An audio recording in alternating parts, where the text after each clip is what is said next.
adlaw nga Martes karon mga kaigsuunan, petsa 21 sa bulan sa Setyembre tuig 2021. Ato karong gisaulog ang kapistahan ni San Mateo, apostoles ug ebanghelista.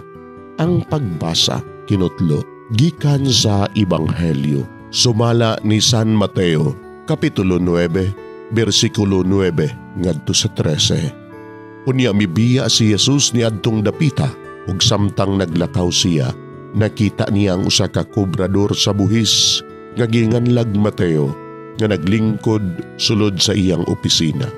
Miingon si Jesus kaniya, "Sunod ka nako."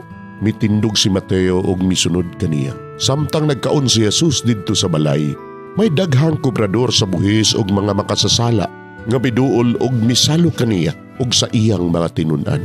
Nakakita niini ang pipila ka Pariseo ug miingon sila sa iyang mga tinun-an, "Nganong nakigsalo man ang inyong magtutudlo sa mga kobrador sa buhis ug sa mga makasasala?" Nakadungog si Jesus kanila og mitubag, "Ang mga tawo nga walay sakit wala magkinahanglag doktor, kundili ang masakiton ra. Susihan ninyo kung unsay kahulugan niining bahina sa kasulatan nga nagingon, pagkamaluluyon ang akong gusto, dili mga halad, kay wala ako moanhi aron pagtawag sa mga matarong, kundili sa mga makasasala."